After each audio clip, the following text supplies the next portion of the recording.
I think taking care of yourself and your mental health, I think, because it's like never discussed, but it's really important. And we all see this on LinkedIn, all of the successful stories, but I know people who post this and it does not true what they post about. I mean, like there is a real other side of it when you make things, and I think we all try to compete and try to be as good as others, but you're the main resource, and you need to be really taken care, even as investments. Welcome, everyone, to another episode of F5 Collective Presents Women in Business.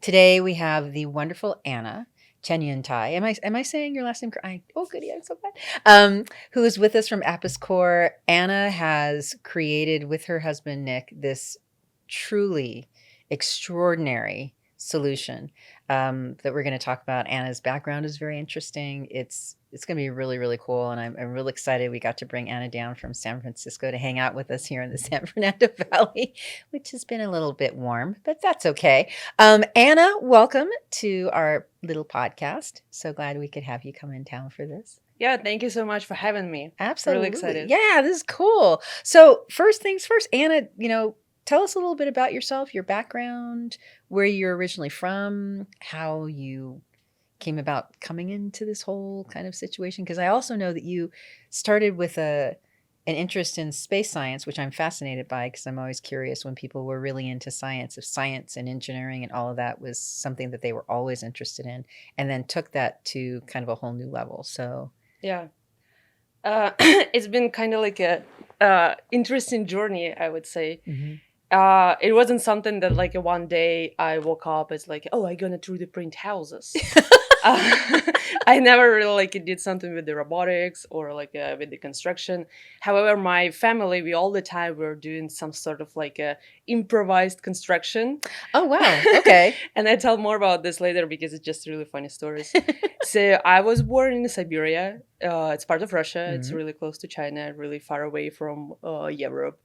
And in fact, it's funny that everything that's new technologies or new updates coming from West, from the Europe, it comes to the Siberia 3-4 years later. Yeah. So yeah, and people think that I'm kind of grew up in the wilds or a forest. And it's I'm not wild. I actually grew up in a city, and I'm a city person. Yeah.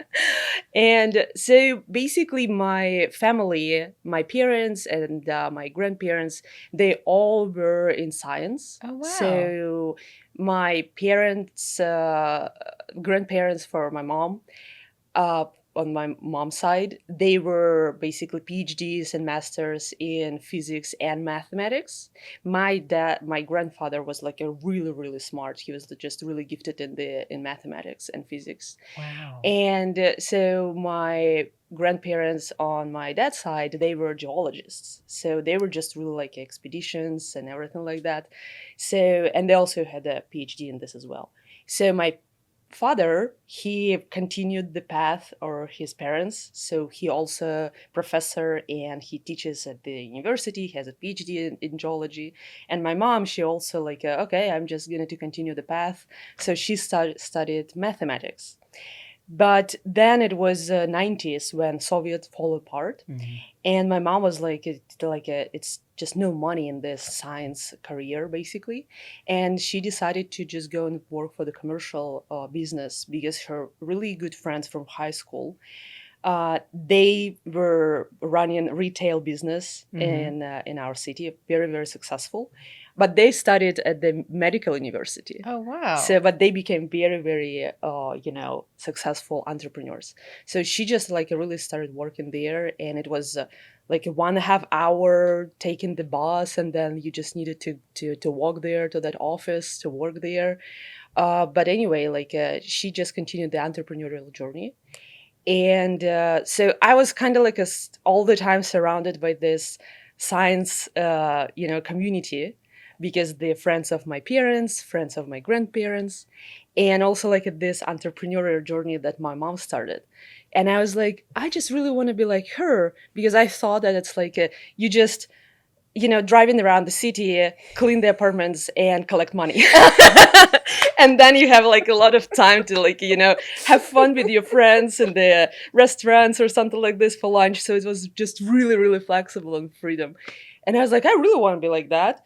And when I graduated school, I was like, I don't want to go to study maybe like PR or marketing, because I saw friends of my mom who studied at the medical school and they became basically like a local billionaires Right. running just the Right. retail business. And my mom, I saw like she also studied mathematics, but then she just successfully switched to the um, business later as Right. well. And I was like, okay, I didn't know what I want to do, but I really want to be part of something big and kind of like impact the world. Because I also, when I was at the high school, I saw the documentary how really bad the situation in the ocean Yeah. and how we pollute everything. And I was like, oh my god, I just even like wanted to join Greenpeace and like to fight all of these poachers who are just catching the blue whales. And my dad was like, what? So that was not a real option. But I was like, I really want to be part of this, kind of Yeah. like, do the great stuff to change the world. And I was like, okay, if I want to change the world, I need to understand how it works. So I didn't know what type of entrepreneur I'm going to be and how I'm going to impact the world, but it's definitely going to be entrepreneurial journey. And I just decided to study physics because okay, next 5 years I'm gonna be figuring out what I'm gonna do as an entrepreneur. I better spend it for something fundamental, because again, based on the role models that I saw, your education doesn't really define you. Yeah. Yeah. And my mom also said, like, oh, go to study physics, because I studied at the mathematics faculty. It's so boring and it's only girls there. I was like, okay, let's go study physics. Oh, So it was wow. not really the female type of thing to go to Mm-hmm. study physics. It was maybe like a 5 or 6 girls on our classes. And all of the rest, like 80, it was just all boys. So what's so cool about this is this whole idea of your mom went and then she decided to do entrepreneurship, but took that science basic as a touchstone. So now you've got this in your mind. You want to change the world. You want to do all these different things. You actually, at a very young age, so took this science mind and this kind of thing, and this desire to really create some sort of change. You went and started dealing with the Sochi Olympics. Is this Yes. correct? With infrastructure and all of this, which is kind of combining all these things, and then your ambition and all. How did that even come about? Um, And what were you doing exactly for the Sochi Olympics? Because I saw it was regarding infrastructure and Yes, yeah, happy to tell more. So that actually happened when I was on almost last year of my graduation at the mm-hmm. university, and year before I met Nick. So the story is that I was already like trying to find what to do in terms of like entrepreneurial Yeah. and some like in this direction. And me and Nick, we met, and he was basically building CNC machines or like industrial robots that would cut the metal or something like that for the big factories. And he was like 23 years old or like 22. And he was also doing the government contracts because that was just started when the it's turned to be electronical system. Mm-hmm. And he was like a really good at the computers, so he knew how to submit the bid and win the contract, because all of the other subcontractors, they still like didn't know how to figure out this technology to submit electronically. And when I met him, I was like, oh my god, he's like so smart and he's doing all of this stuff, I just really want to stick to him. And I was like, can I help you with something? So it started like a business and life together like pretty quickly. And then year later, he was searching this website for the government contracts, and it was year when Olympic Games in Sochi started. Mm-hmm. So it was like a huge construction programs that government was just pouring into the city, because before Olympics it was just a village, Yeah. nothing there, Yeah. just a village and the kind of like a tourist place. And he saw the contract for developing and installing 5,000 navigation signages. So it's basically like we needed to fabricate concrete stelas, Oh, wow. which like some of them were like almost 8 feet tall, and we also needed to create the routes, basically how to navigate people there. Oh my So the God. stadium is there, the ATM is there, the train station is there.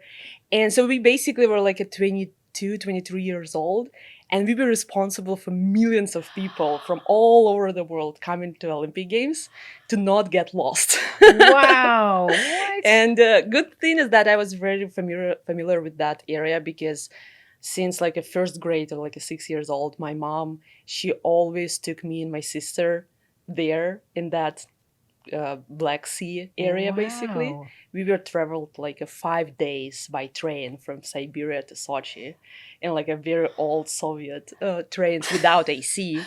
And I was really familiar with that city, with Sochi. And yeah, so this is how we placed the bid.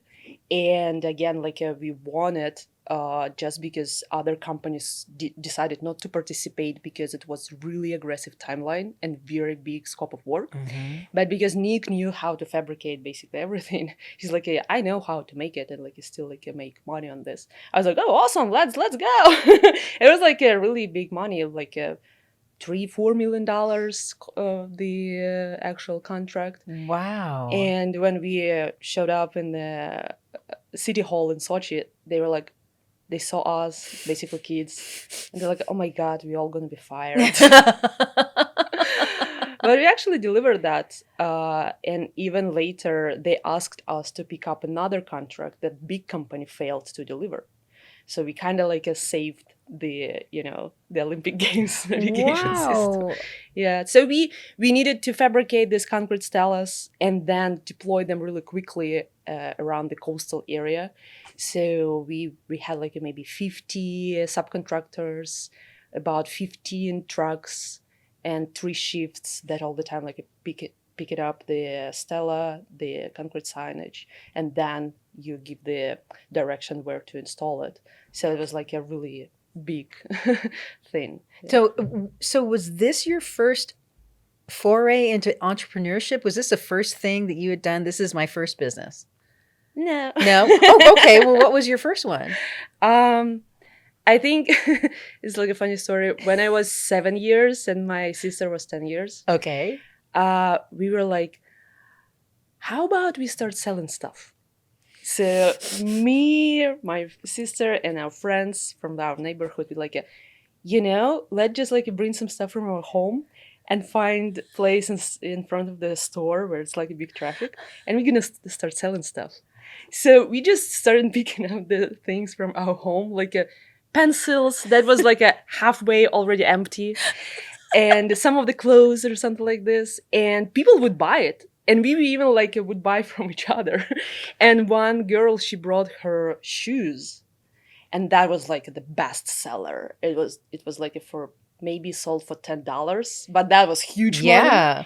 And one day, my dad, he came home from work for lunch, and he saw me like carrying a lot of stuff out of home, and he's like, what are you doing? I was like, oh, me and Julia, we selling stuff, we already made this $20. And he's like, wait a second, this is my pen and this is our stuff. So he was kind of like the government body who just immediately shut it down.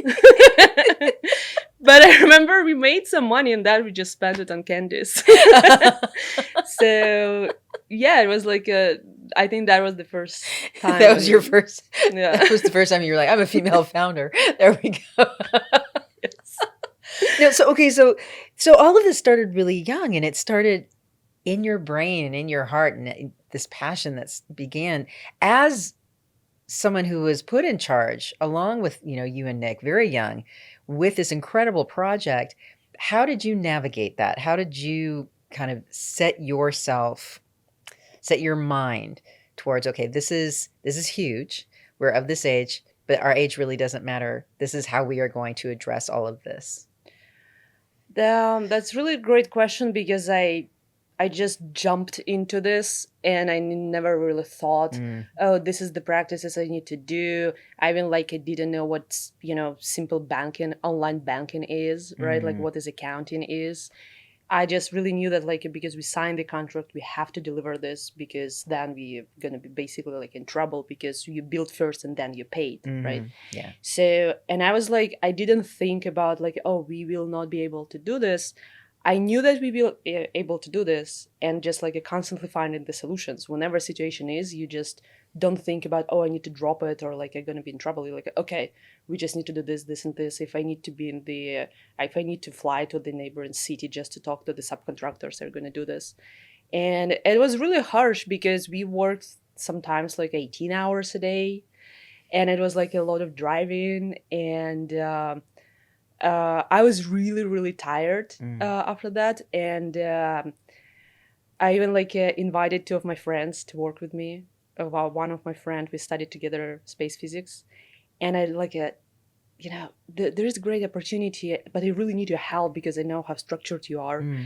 And she's like, okay, and that was first time she actually took the flight, and she was Wow. like sitting in the flight and like, I hope it's true. I hope that Anna is not gonna like do some sex trafficking with me. But she just like went anyway. She just went with it. Okay, good And for then her. I met her like, you see, this is what we are doing, and like she just jumped immediately. And then I brought my another friend, really really close friend from my childhood. She also helped a lot, and it was just like a figuring out on the way. And but it was really really intense. And even before we started this Olympic contract, and I actually never shared it before. So I had some like a health issue. It was like something in my left breast, kind of like a growing. Yeah. And they were like, but it's like it's nothing like a really bad. It's better to do to kind of like do the quick surgery to delete it. And I was like, it's not dangerous. So I have the Sochi contract. I need to go and work. And I think under the stress and like all of this crazy work, it just really grew up in the size. Yeah. And that was like, yeah, I think that I need to go like deal with this. And at that point, they're like, yeah, right now we don't know if it's like not cancerous or maybe it's cancerous because it's too big. And I had this surgery, and my friends from that I invited to help me, I was like, guys, I have this problem, but I need you to deal with this contract and finish it because it was almost already done. And and I was like so tired. I remember I was just like sitting in this hospital, and when I came, there were no really like rooms and beds. So they're like, oh, you need to like this kind of like a bench in the corridor and like in the hall. We don't have like more beds, but like you just will need to be there after the surgery. I was Oh like, my gosh. okay, I like it because like I can actually lay down and rest. And I just wasn't really, oh, where's my bed and everything like that. I was just so tired. I was like, so glad I can just like sit and lay down and like just sleep. But then after the surgery, magically, they changed this for the bed.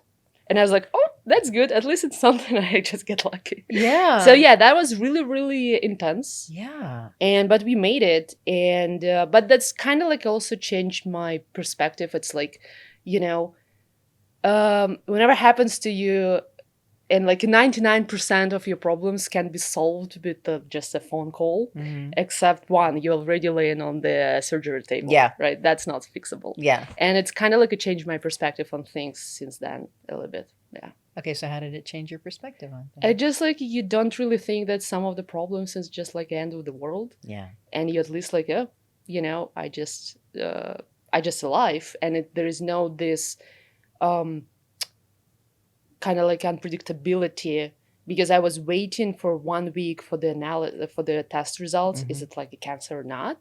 And it's like if my entire week was like maybe a week later my life gonna be completely different. I don't know that.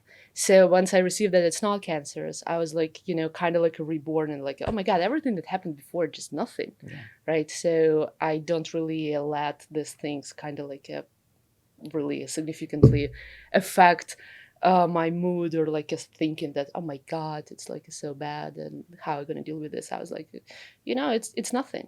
It just like a little blips, and you will figure this out. Yeah. Yeah. Well, our experiences define us, right? We hopefully grow and learn from them, Hmm. so we can take from it the things that help us continue to build and help us continue to move forward, and take those moments. Like we even kind of talked about that a little bit last night when we were Yep. chatting about you need to take a minute sometimes. Um, you know, this brings up such an interesting point because you talk about having this people come and help you out and work with that, and looking at this incredible project that was highlighting certain things for you. And what from that, in addition to this outlook on life that was unique that now you have, what did you take away from that experience that then led to building houses with robots? I mean, what did you learn with the Sochi that you looked at and said, okay, now I need to start looking at housing and building, and or did that lead to that? Yeah. How did you get there? um it was not really transition like that. So Mm-hmm. once we completed this big project Mm-hmm. in Sochi, we basically first time we made pretty significant money together.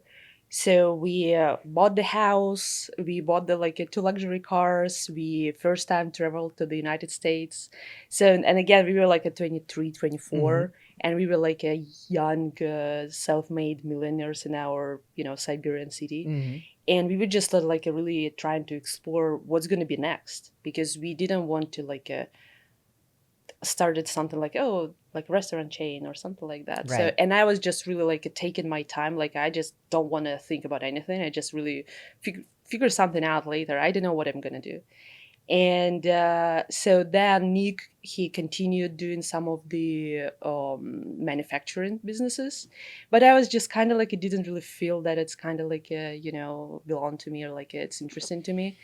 And then I was like, um, although we did have money, I was not really trying to like spend them. Right. I just really trying to like, okay, this money is actually like going to end someday. So how I can start generating something right now. So, and I didn't want to go for work. Mm-hmm. So I was like, I'm really good at math and physics. So I actually can be like a tutor for kids. Oh, cool. And I just started tutoring, and my friend Irina, Mm-hmm. that also helped at Sochi, my like a really best friend, she also had a really hard time 2 years ago. She broke her knee, Mm. Oh, and she ow. was kind of like didn't know what to do. She needed to drop the university and everything like that.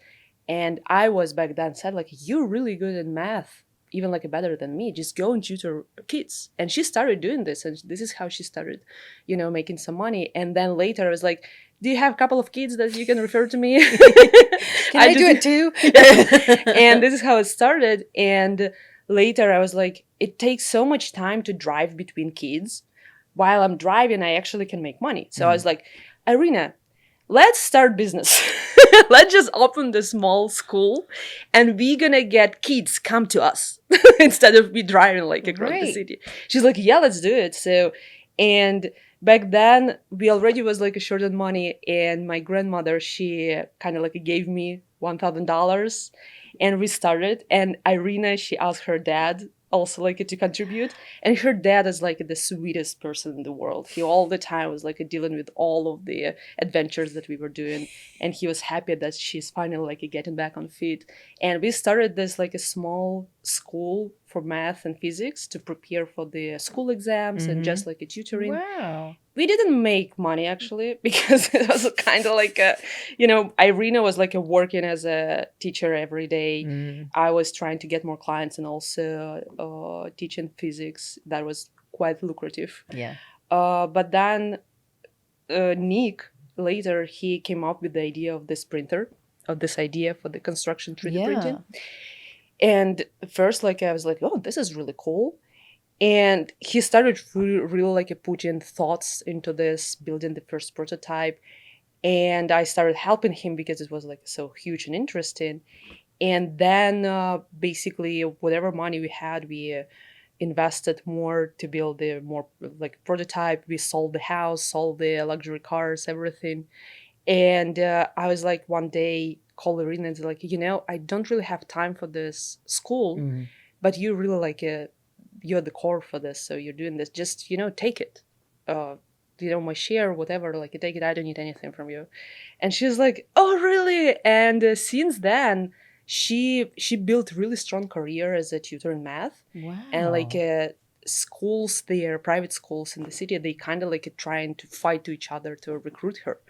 And so it's really defined her career for the next like 10 years. And it was really, really well paid for her. So, and Whoa. yeah, I was just, I just really need to jump into this construction 3D printing because it's really interesting. And I don't have time for this call. So I also don't want to hold you up. Right. So, and I was like, take it and enjoy. Boy, okay, so that's really cool though, the whole idea of helping kids and then and doing that and then seeing this. So now, okay, so you take that and you've jumped over to here into this 3D printing. And what what was it about it that, I mean, it's a cool idea and all that kind of stuff, but what was about it that you felt like you needed to even take further and then really keep pushing it? Because you're entering this really interesting construction space. And how did that come about? And then, yeah. I think it's because, like, I remember when I was at school and like I hate this poachers and like I need to Yeah. do something big. I wanted Hmm. to be part of the making change or something big. Yeah. And when I saw it, I was like, that's really, it's almost impossible to do because it's never existed before. 3D printed houses, Hmm. robots that never existed before. And I was like, this is really something that can be really, really big in a big way and big impact. So it just immediately took my, attention as a challenge and as an inspiration as well. Because of course, like a small school, math and physics, it's not like that, right? So I think it was just because it's kind of manifested or responded to what I all the time wanted to do. Even when we took this project that's in Sochi, I was not afraid. I was actually like excited about the challenge. So I think maybe I'm a little bit crazy that like I just, if it's impossible to do and it's hard to do, it's really kind of like drag me into this. Yeah. So I think yeah, I just saw a lot of huge opportunity that not going to be something to make money, but actually be part of the big impact for the world. Right. So this is with this is addressing like the housing crisis in a certain way, right? Mm-hmm. Not in a certain way. It is addressing the housing crisis. And why don't you talk a little bit really about Apis Core? The name, how you even came to that, and what it really does, because there's also a bit of personality to it because your robots have names, and I want to get into that in a minute, which I think is Mm-hmm. really cool. But what is Apis Core? Mm-hmm. Yeah, so at Episcore, we basically built robots to 3D print full scale houses using the concrete 3D printing technology. And it's really building the walls. When we're saying printing the houses, it just really printing the wall structure. Hmm. And as of today, the roof and windows, it's all done traditionally. But the technology that we have is to 3D print the wall structures of buildings of any sizes directly on site. So it's like one robot, two people, and within like a days you have the walls built, right? So that's the innovation. This is what we do, and the idea was like how to really bring the automation into the construction. And 3D printing technology, even concrete 3D printing technology back then was already pretty evolving, I would say, innovation, but it's still all of the robots were like a big and bulky, Mm-hmm. and only like parts of the houses were printed at the factory, and then you need to deliver this to the site and assemble this together. So it's like it's still labor intensive, and it's still like it takes time for the build the wall panels together. And Nick was like, how we can completely remove this logistical element and just come and print the walls on site. And basically reasoning from that common sense or like a optimization, he created the design of the printer that never existed, and that was really mobile solution. So Wow. it's like the robot kind of like on the caterpillar tracks, like a little tank Mm-hmm. coming to the site and 3D print the walls. And it also can be easily delivered by pickup truck, and just one person knowing how to play video games basically can deploy it on the site. So it just really like instead of 15 people on the site to build the walls and delivering all of this pallets with the bricks and materials, it just printer. It's then the truck with the material, and then it just autonomously printing, and you just need 1 2 people to supervise the process. But there is no really like a hard physical work to lift Mm-hmm. up the bricks or like nailing together the wood frames, for example. So you said that the windows and first of all, that's amazing. Wow. And oh my gosh, I'm like seeing it in my. There's this whole science fiction movie in my head right now, which is the best. Growing houses. And but you said the windows and the doors are still okay. Yeah, Mhm, so yeah. basically the Hmm. walls, the kind of like the shell of the Yeah. Hmm. house, that's printed Hmm. faster, better quality, and with less skilled labor Hmm. involved, because it's really big problem in the construction with the skilled labor right now. Yeah. The current workforce is retiring in record numbers, and younger generation, they're like, I don't want to go and like on the construction site and mixing the concrete Hmm. during like the 80 86 Fahrenheit or Yeah. something like Yeah. that. So nobody really joining the construction industry. So this is also bring the new look how the construction process can be actually how the construction industry can be more attractive for the new generations, because we need people there. Yeah, I was going to ask you about the challenges with all of this, getting into the construction industry with this unique way. What have been some of the challenges that you've noticed? With the technology or just in Just general. in general, really. So the construction is really, really, really hard Mm, hmm. because it's really fragmented. So it's basically not one process that you come and one crew do the entire house. It's like first the pre-construction, how to find the land, how to get the permit, and it's really different in every city. And sometimes land is not available, so you need to convert it. So even before to start the construction, there is a pretty significant challenges Yeah. in terms of like a permitting and like a bureaucracy. And then once you're already ready to start building the house, it's how to get all of the subcontractors and crews being on site on time, because you basically need to have maybe like 10 subcontractors, one for foundation, another one for walls, another one for roof. They also licensed all differently. So some work can be done only by licensed Yeah. subcontractors like HVAC or roofing, for example. And it kind of like it need to be really staged in the really timely schedule. And that this is where the problem, if you are the small builder, you can't really have this buying power to Hmm. say like, oh, I have like 1,000 of homes and you're going to work for me for the next year. If you have like a 2 3 houses and you need to attract the subcontractor for roof, for example, but your subcontractors that were building the wall or some of the HVAC, for example, they got delayed, then the schedule for the roofing got delayed, Right. and then your subcontractor is saying, I can't really do this anymore. I only can do this like in a month because I already have like other customers. So this shifts in the schedule, it's something that's really hard to manage, and this is something that actually delayed the construction. Hmm. So we were like, okay, even if we know how to quickly build the walls, we still need to figure out the entire process, how our technology can not just disrupt but actually be part of this and Right. smoothly be integrated. So that was the challenge, I think, to figure out this entire process. because sometimes I think a lot of companies who doing the innovation and construction, they just think that, oh, this process, it's like too many people there, too many subcontractors, but there is a reason why Right. it was built this way. So they think that like, oh, we can just make one um, ultimate solution and simplify processes, but it doesn't work like this. So Right. unfortunately, it just a lot of puzzles fall together, and if you bring innovation in one puzzle, all of the others can like fail down, Yeah. right? So you need to figure out how to bring this innovation but not really scare away all of the other processes and make it even easier for them to keep use your innovation in the Right. process. You want them on board. Yes. Yeah.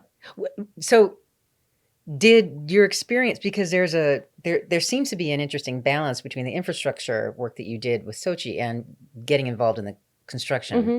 So what was it that you brought from that experience at Sochi that seemed to be helpful maybe with the Apis core situation? Fabrication Fabrication? process, yes, because that was really important to keep up with the deadline. That was the reason why the bigger company later failed to do this, because basically it's thousands of concrete unique shaped objects, Mm-hmm. and you only can cast them. It's not something that we would print them. We didn't have the technology back then. Yeah. And of course it had to be really unique design and Mm-hmm. shape, and it makes even harder to cast concrete really quickly. And you also have like a limited amount of formworks to cast it, and then the concrete also need at least like a 48 hours before you can move it and like put it Right, out. right, right. So it's like the entire fabrication process. So that was really, really a big learning curve. And then later, Nick figured out how to even increase the production rate, because he knew some of the fabrication processes from the computer science. And it was a little bit like a more expensive in terms of the costs, but it was just so easy to fabricate and immediately deploy them. So I think it was like my really good experience with the concrete casting Mm-hmm. and schedule optimization, and like how to put all of the different signages and the routes, and like make sure that they're in the right position. So it was like it was huge experience. I really like that actually. Yeah.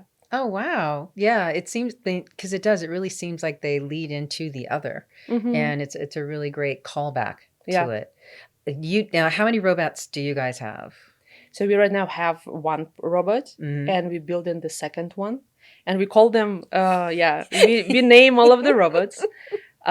So there's actually a robot, and then the mixer, and then the trailer that basically the truck that delivers the concrete to the Mm-hmm. site, and printer named Frank, mixer called Gary, inspired by SpongeBob Oh, cartoon. oh.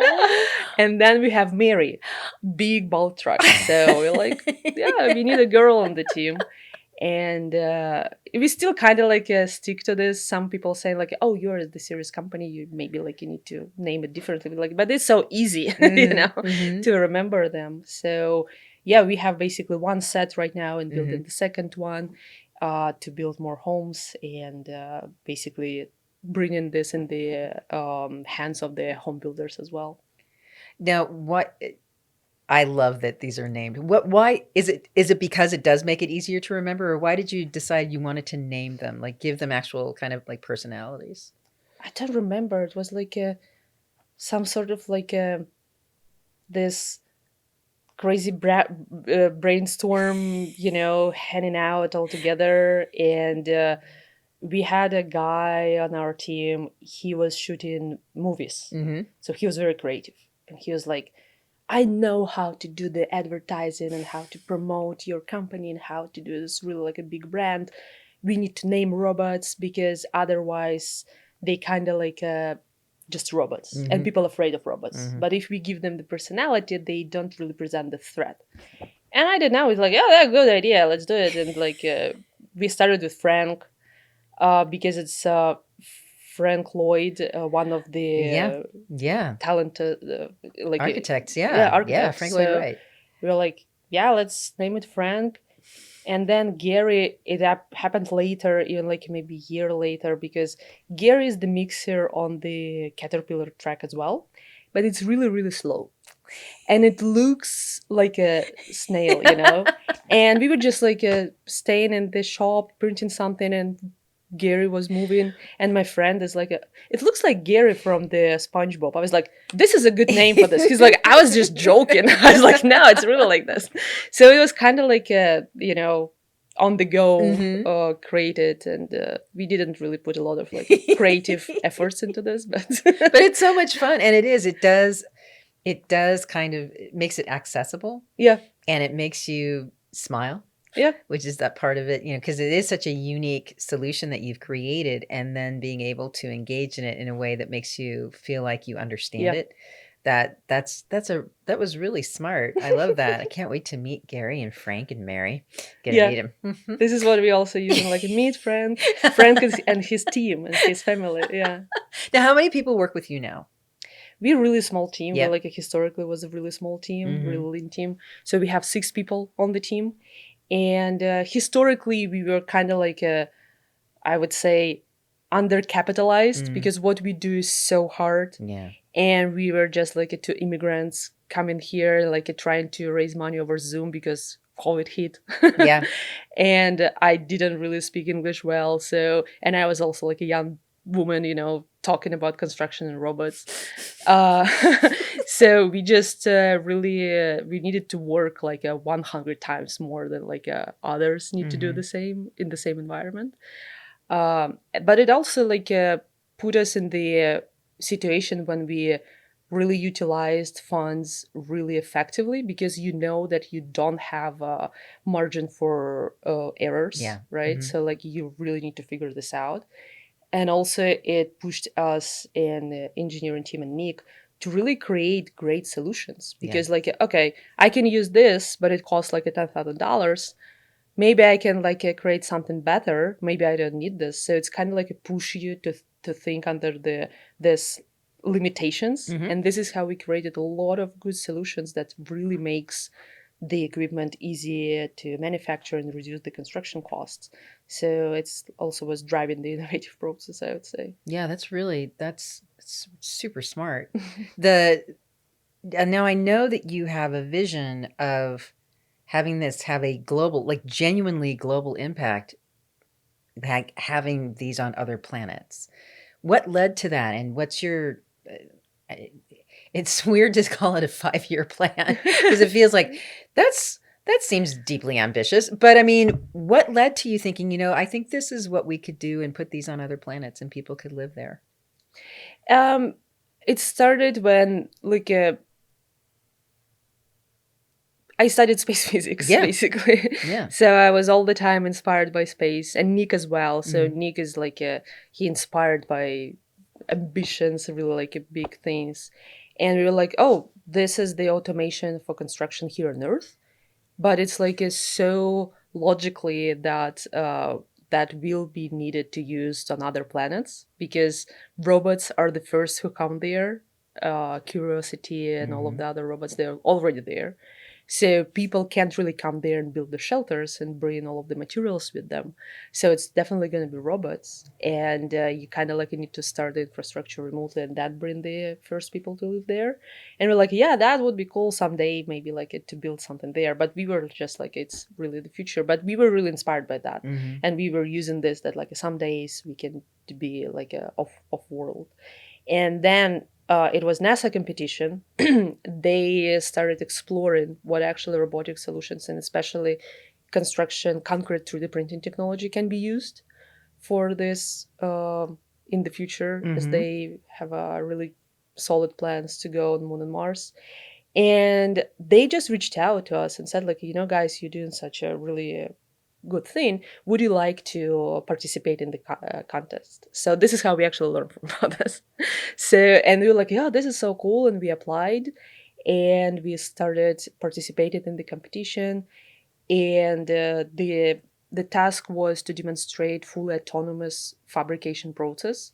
So basically, we needed to print some of the elements Mhm. of the future habitat in a full autonomous way, meaning that you can't really interrupt the process. even remotely. So you set up the robot, you download the file, and it just It need does to what it go. does. Yeah. And you have only like up to 30 minutes for the actual physical interruption. Okay. If you run more than this, you just disqualified. Because imagine like in the future, right, on Mars, like, oh, it doesn't work, we need to send somebody there, right? Yeah, it'll take a minute. Yeah, hold Yeah, on. like a year, yeah. And even like a removed interaction also would be disqualified Mm, if it's more like a 20 minutes, I think, yeah. because it's the 20 minutes delay between sending signal from Earth to Mars. Oh, wow. So when you see that something wrong happened there, it's already happened 20 minutes ago. Then you send the signal, and that's going to happen there Yeah, 20 20 minutes minutes ago. later. Yeah. Yeah. Yeah. So that's why any interruption like that was part of the challenge, Mm-hmm. how to make it as less as possible. And yeah, we successfully did that, and we took all of the first places in the all of the levels we participated in. And that was like the first step. I think we're like, oh, that's really cool. So it's this technology actually can be used there, because we already demonstrated it. And then we started thinking that, yeah, Moon and Mars, it's the future. It's kind of like a natural continuation. Mm-hmm. But what we discovered during this really big challenge is that autonomous 3D printing and fabrication, or like a construction, is really needed here on Earth today, because you want to have this technology used as seamlessly as possible by anyone. So this requirement, like don't touch it, it has to run, is actually applicable here for Earth if you Right. really want to scale it, right? Yeah. So that was like a huge learning curve, not just like oh, someday we're gonna do something on Moon and Mars, but we started immediately applying all of the learning curve and knowledge and solutions immediately, what we can do, how we can apply it here on Earth. Right. How do you scale a business like this? I'm just trying to figure out this for the past 5 years. Good question. Yeah. Let's think about this one day. Well, I know that you've got a lot going on with all of this, and it's, going forward. I mean, what do you hope for with Apiscore when as you move forward and as all of this is being created, when people talk about it and think of it, what do you hope they take from it? I want this to be just as a normal construction process as like any other construction process, not something that's like a innovative technology or something like that. It is innovative, Mm-hmm. but I want it to be as a normal tool for construction. And eventually it's like people would ask like, oh, if this house is 3D printed or built traditionally, and like built traditionally, it would be kind of like a legacy technology, right? Yeah, yeah. So even right now with the AI, uh, you can build any app, right? And like when I use right now Notion or all of these apps, it feels like a legacy, you know. So you kind of like, I can build something for me using AI, right? So I think for the 3D printing, it was also something like this. Like all houses are 3D printed. It's normal way to build homes, Right. and yeah, like it's kind of like a common tool for the home builders, not something that you need to figure out how it works Mm-hmm. and like crazy designs, for example. It just really normal houses that more durable, build faster, and build better with Yeah. the better accuracy, basically. Yeah. Accuracy, yeah. Yeah, that makes a ton of sense. And it feels like in the world of innovation, that's the goal, right? That it becomes just part of, just it is as it Yep. is. Mm-hmm. Yeah. So what is next for you and for Apiscore? What's next for you guys? Oh, great question. So, getting back to your question, like how to scale it. So, we all the time, but our vision is actually to become the technology provider and empower home builders to use this technology to build 3D walls Mhm. autonomously. And so, we really want home builders to start using this as a normal tool. But we also understand that it's a new way to build. Mhm. And we are the only company who knows how to build a house from scratch to the certificate of occupancy using our technology. And we were like, okay, we all the time was saying like we don't want to be home builder. Uh, but now we kind of like need to be. And for the next 2 years, part of our scaling strategy is that we need to become the home builder for a while and to demonstrate how to build the house using our technology from ground up and sell the house, for example. Because yeah, home builders, they, even if the technology is better, it saves time, but it's like it's still the process how to integrate it. It adds the downtime for them, right? Because construction is not only like, oh, build cheaper or like a more affordably and increase the margin, is also how quick you can sell the house. Yeah. Right. Quicker you can sell the house, the better. So it's basically homeowners or home builders, they're turning the dirt into the sold house. That's actually the process. Right. So, and even though we know that, yeah, technology works and we build houses, we 3D printed houses, for them, it's like it's more than this, right? So we just go in to demonstrate how it works because we know. And then later, we want to provide this technology as a technology provider to the home builder. We just really need to create the full blueprint. Yeah. How to deal with this. And we just recently launched Origin Homes. Yeah, so you're first, Woo! who I'm sharing this with. I feel very special. Yeah, so Origin Homes, it's basically spec houses that Episcore provides. And so the first houses we intend to print in California and in Florida. And it's also ADUs, accessory dwelling units. In California, it's a really big market and it's really big need for that. And what's really exciting about what we can offer is that the printer is like a really compact. So it can drive onto your backyard and print the walls within like a day because it's ADU, like a 700 or like a 1,000 square feet.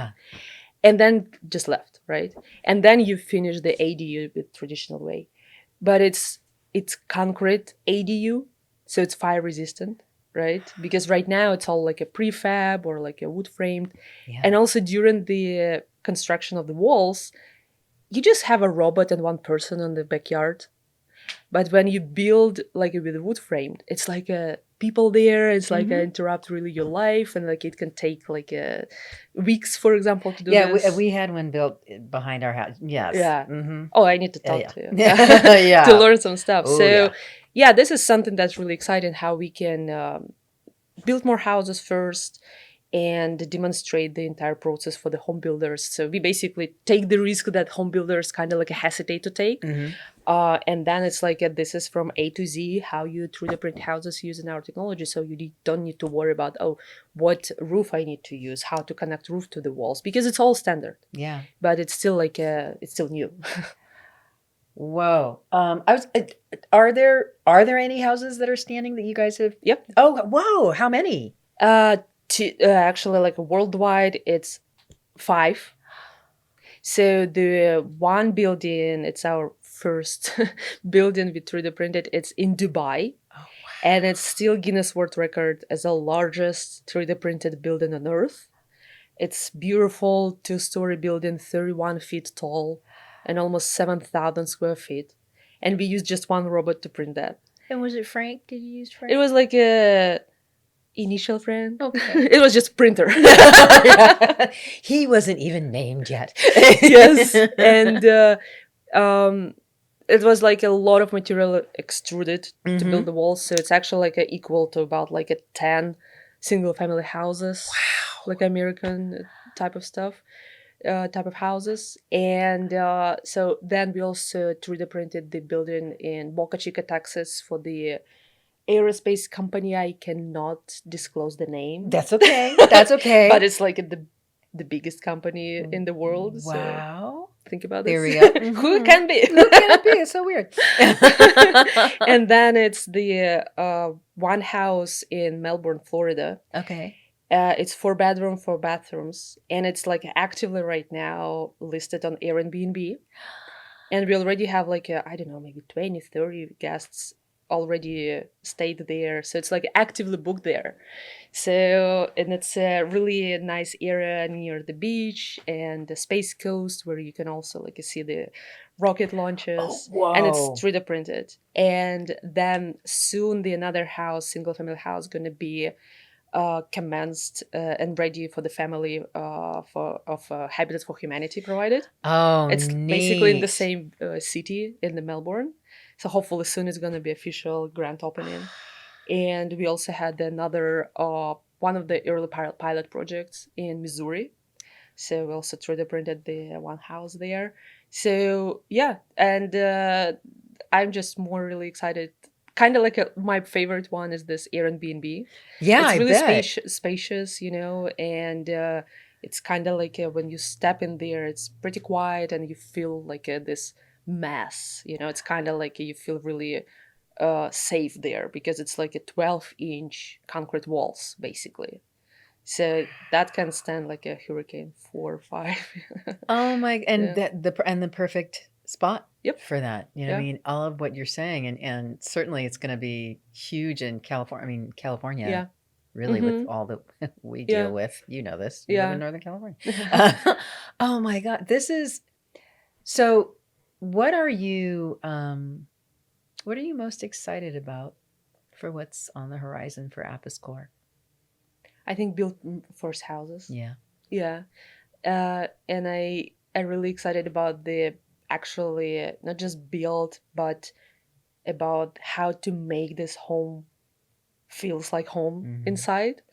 Because in the Melbourne house in the or Airbnb, we didn't really have time to think about the interior design. We were just really focused like we need to build it, learn from this, get the certificate of occupancy.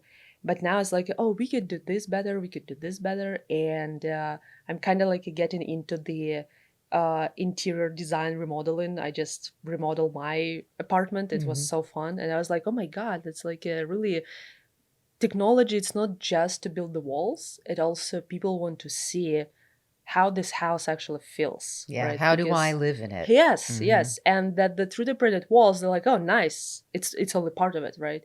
But you really need to figure out like what makes the home like home, Hmm. right? So I'm really excited about this as well, like how to figure out the interior layout, floor plan, and even like exterior decoration, right? So yeah, 3D printed walls, but it also feels like unique house but still looks like traditional house, Yeah. right? So yeah, that's really exciting how to get into this B2C basically acceptance, right? Yeah. So yeah, that's interesting.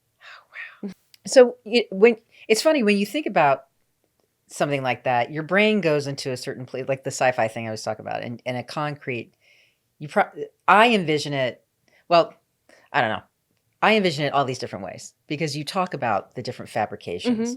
But what is the aesthetic? Is there a certain style that you are building towards, or is it just based on the needs of, let's say, the client or whatever the case may be?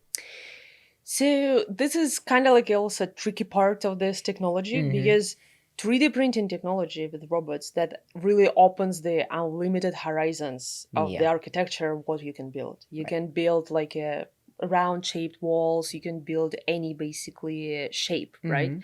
and and it actually does not cost you more. It's even like a more affordable because when you need to build, especially with concrete, some curved walls, it's really expensive and a lot of manual work because you need to build this framework Right. basically, like a cast it.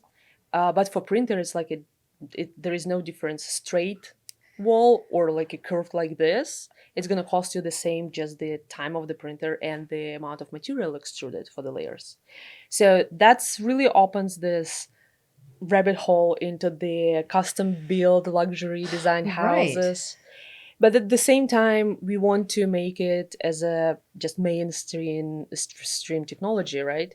And this is actually where you need to be in the regular market of just standard homes that looks like at the same like square houses. And some of the people saying like, oh my god, we just really need to change this square houses, it's so boring.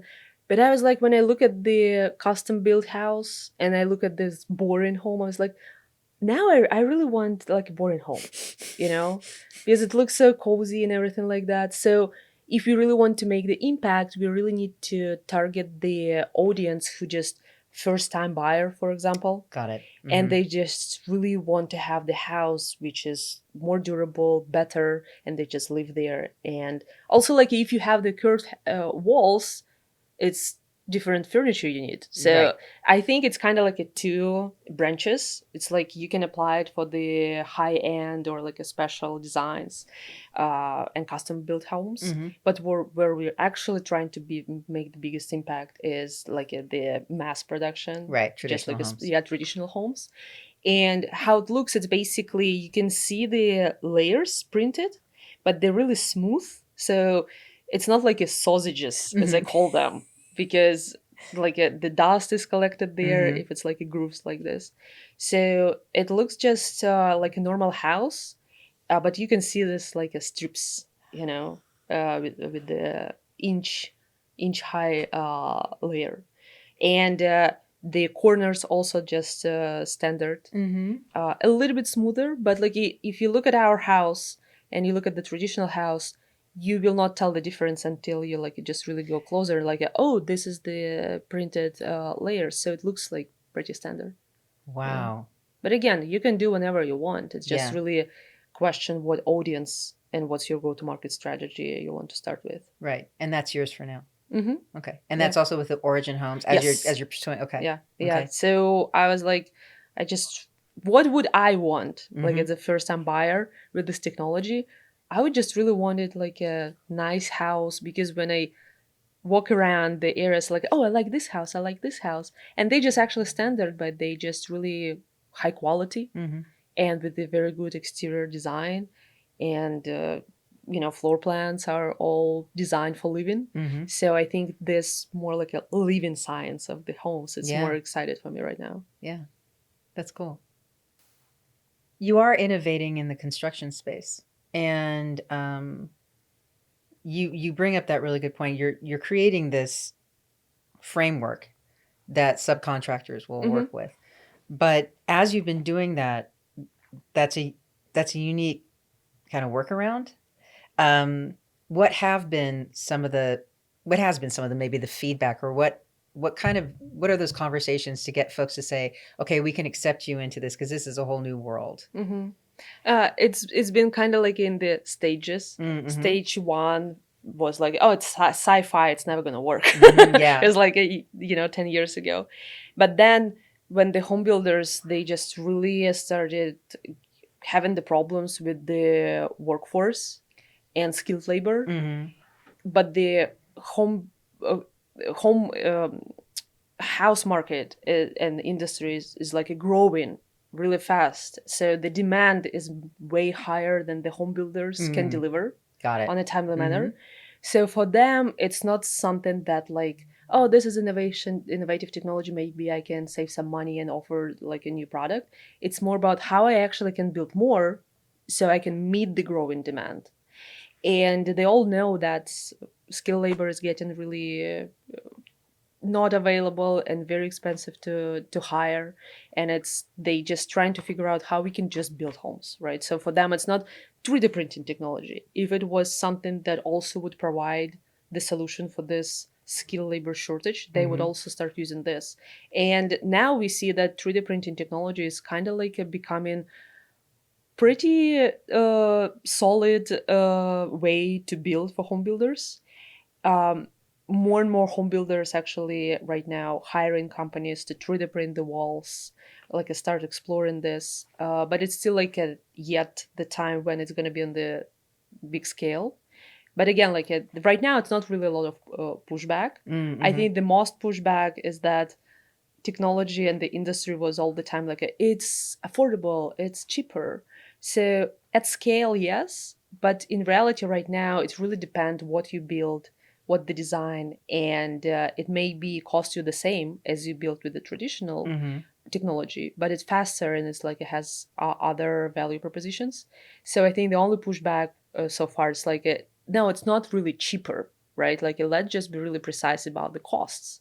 So that was the main area where I think all of the players right now trying to be really transparent and not really present it as a cheap solution, right? Because Right. like, oh, cheap house or something like that. Right. Yeah. And I guess the other part of that is, looking at it as something that is it, it feels like how you're coming at it, and correct me if I'm wrong. It feels like how you guys are coming at it as this is a great alternative to what you're doing. We're not saying that it's going to wipe all of you guys Mm-hmm. out. We're actually saying so that's also maybe part of it, the concern that you might have people saying, "Hey, so what are you doing? Are you taking over my thing?" Or has that come at That's you? also been the pushback. Yeah. But as years go, Mhm. people understand that robots here are not to take someone Yeah. jobs. They're actually to fill the gap because we need to build like a 5 million homes, for example, but it's only like a 1 million people or like a 400,000 trades or Yeah. like a people working in the industry. So they can build only that much. Who's going to build the rest? Right. Right. So it's not really competing, it's helping just to fill the gap. Yeah. And and also what is really inspiring, and home builders also understand this, it's really hard to attract younger generation Yeah, you were to talking work in about the that. Yeah. construction. But imagine now that like you are not coming to be just laying the bricks somewhere in the Florida during the summer. You're gonna be the printer operator, and you can work remotely. Yeah. Right. So it's like it's pretty close to what the newest generation actually more comfortable with, like Yeah. online games and everything like that. So, and also it's not only for the younger generation, because when you're retiring, you still want to work, right? But it's just really hard, like a hard manual work. Now you can be reskilled to the printer operator, and you can sit in your AC house and Yeah. just operate the printer somewhere printing in California, but you're in Florida, for example. So Yeah. it's actually opens up more work, right? And like it just really reskilling Yeah. what we have today with this new technology. Well, that's really exciting. And what's also exciting about this, and I think that we tend to forget it, if you're a craftsman, you're always going to be a craftsman. Mm-hmm. And if you're somebody that gravitates towards somebody who is a craftsman, you're still going to go for that. Yep. And having this as an alternative that can carry the weight Yep. of what they maybe cannot do at that moment, and you have this done, Mm-hmm. what a great relationship that Yeah. becomes, right? Yeah. So that must be really exciting. Yeah. And it's like you still build stuff, Yeah. right? So it's not something that like a robot takes what you do. Right. Robot can't print without your input anyway, right? Right. And also it's like people who used to be like a framers, for example, and now look at, oh, the construction 3D printing for walls kind of like a competing with us. It's not like that, Mm-hmm. because first you can be reskilled to operate the printer. It's easier Mm-hmm. to operate the printer, or you can actually reskilled to be like a plumber or HVAC, which is paid better. Mm-hmm. It's licensed, so it just also like how we can free up some of the skilled labor, and they can go to the even more uh, even the into the area where there is more scarcity, Yeah. like at the plumbers or HVAC and electricians. Yeah. So it's like I think it's a great tool to kind of like rearrange it and make more optimized in terms of the skilled labor in the construction. Yeah. And that is such a great way of being able to educate on the value of bringing innovation in and Yeah. how it is this incredible relationship Mhm. that you Yeah. build. Yeah, that's really cool. Yeah. Yeah, nice. So yeah, it's not taking someone jobs; it's giving more opportunities. Yeah, yeah, that's great. One thing why Apiscore? Why was it called Apiscore? What's the So I was not part of the creating the name. However, people think that it's somehow my name, like Anna Cheniuntai Oh. AC. Like, oh, you created this. It's like, ask Nick.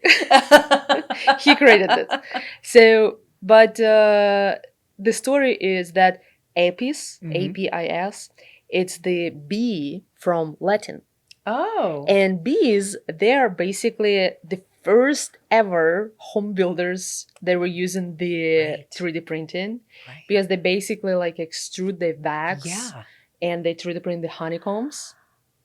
So that was basically the first natural 3D printing home builders, and core it's just like it to make it sounds nicer, but it's sometimes it's translate like heart. But we didn't. I know Right. that Nick didn't really put any sense there. It was like apis, but it sounds short. I need to add something. So yeah, but the core is the bees. Yeah. Oh my gosh, that's really cool. That's true. They were. They were like the. Yep. Look at you guys getting all hippy dippy like me. Okay. So we're going to do the founder deep dive. Okay. You ready? I'm going to read this just because, they won't even see me, but just because it's brand new for us. So, okay. What would you do, Anna, if someone suddenly gave you $500,000?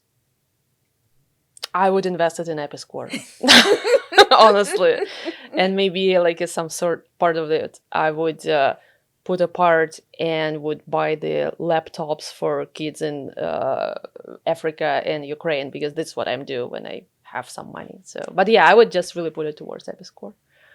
How would that help Episcore right now? Accelerate the scaling. Yep. Right, and like getting more land and resources to accelerate building the ADUs. Yeah. So for us right now, it's just really working capital. So Yeah. how to make things in terms of the business growing faster. Yeah. Love that. What is one financial or actually any reality of building your business that rarely gets talked about? I think taking care of yourself and your mental health, I think, because it's like never discussed, but it's really important. And we all see this on LinkedIn, all of the successful stories, but I know people who post this and it does not true what they post about. I mean, like there is a real like other side of it when you make things, and I think we all try to compete and try to be as good as others, but you're the main resource, and you need to be really taken care, even like as investments, right? So like I think that every startup needs to really like when they raise money, they need to have some budget for like a coach, for example, for the founders. Yeah. And really take care of the founder and CEO life, because in the early days, it's like founders and founding team basically make it a reality and the progress. So it is an asset, right? So, but mostly just neglected, or like, oh, you just need to be strong, just like ride or die or something like that. I think now I just think that it's not really wise approach if you really want to build a big business. Yeah, take care of you. Mm-hmm. So before you sought the money for your company, how did you decide to take the leap to seek outside capital? How we decided? Yeah. So that was when we moved in the United States. It was 2017. And then we had the money from NASA competition, so that helped us to continue. But then we were like, okay, we just need to grow and raise more money. And we first applied for the startup accelerator, Alchemist. We were accepted because I didn't know how to raise money, right? Like it's new country. I still I didn't know how to connect my internet to the apartment, for example, how to raise money, what is safe, what is the convertible note. And this is how it started. So, but then COVID hit. Yeah. And instead of like a possible personal meetings, it was all online. And that was just, it was really challenging. But I do remember my first investor. We didn't know each other. We just met over the Zoom because of the Alchemist connections. And I was like maybe already like 30 days, 45 days pitching to all of these strangers basically. And they're like, oh, I think it's like I'm rooting for your success, but I'm just like, I don't think I'm going to participate. And then he was like, oh, Anna, I really like what you're doing. So, but I only can invest like $10,000. I was like, for me, it was like, thank you so much. And he just wired it like the next day. And I was like, this is really the angel investor, right? And we're still like a good friends. And that was like a time when I was just really so discouraged because like maybe I will never raise anything, right? But he was just like in the moment of dark, like, keep going. And then I believed in that it actually can work. And then it was like the seed, pre-seed, and then crowdfunding that we were doing. So it just started because, yeah, we needed to grow and start growing here in the United States, and we were ready for this growth. And you took that leap. There you go. Now, what fears did you have to overcome to go for the money? I don't think I You probably didn't have any because you're just like, I'm just going to do it. I had to do this. Like, I need to figure this out. I need to know. Now, instead of like jumping off, was there anything that you almost decided to do instead of saying, okay, we're going to go for it with Episcore? Was there anything else that you thought, maybe not that, maybe let's do this instead? Instead of Episcore? Mm-hmm. No, I just like, for me, it was like the technology is really makes sense. And we basically have everything technology wise. And I was like, yeah, we just need to figure this out. So for me, it was not something like do it or not. It's like, we just need to do this. Yeah. So sometimes I do have this like I like watching, on YouTube, like 10 ways to do fast money, like by renting something. I was like, that's interesting. And then like, no. So it just really like this entertaining,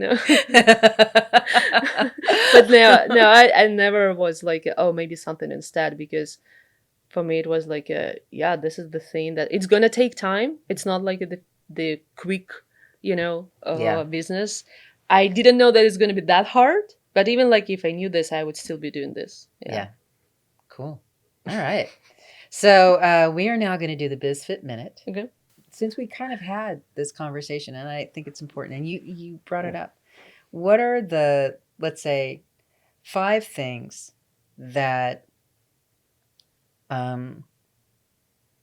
five specific things you feel are important to do to take care of your mental health as you're going through, like when you're stuck in these challenges? What are those 5 things you need to really make sure you do? Don't try to keep push through, rather than just take maybe 1 hour to do something that really brings you dopamine or like a joy. Even like if you want to watch really a silly TV show, I like Selling Sunset. So I just like, I used to be like, no, this is 1 hour that I have. I need to use it to complete the task, but you just can't do this. And then you spend this 1 hour for something silly like this, and then you just immediately have the solution, and then you can complete this task within 5 minutes. So just guilty pleasures. I don't call them guilty pleasures. I just call them just pleasures. Okay. So do this. Another one, I think, really spend more time with friends and like a social circle, not this networking events when you just come and meet 20 people and don't remember any of them next day. It just really people who constantly in your orbit, and you can share the same thoughts with them. So it's like really socializing with your people, with your tribe. Second, I'm really bad at this, but I think it's really important to do some sport activity. I'm still trying to. But I mean, even like just go for a walk. So I walk with my dog in like a 1 hour, and it's really helping. So just do some activity. And especially when you sit in the office or your apartment and like you just get in like a really stressed and you can find a solution, just go outside and just take 15 minutes walk, and the solution will come. So you just will not see this as you see it while you're sitting in the four walls. Fourth, I think maybe it's not for everyone, I don't know, but like for me, if I only do something about like a Episcore, sometimes I just like getting too narrow in my thinking. So I need to have other projects that would fuel my basically productivity for Episcore. So this is why I'm doing some of the charity stuff that collect the books and laptops to send to kids in Africa and Ukraine, for example. And it's like while you're doing this, you meet other people, you learn other stuff, like how to ship something to Africa. I Mm-hmm. never did this before. So I just constantly trying to do something like on the side, because it's still like a fueling all each other. Yeah. Truly. Oh my goodness. Okay, rapid fire. You ready? Okay. What did you want to be when you grew up? I wanted to be a teacher. And you got to be for a while. Yes. Now, when you wanted to be a teacher, what kind of teacher did you want to be? Mathematics. Math? Nah. Okay. What always makes you smile?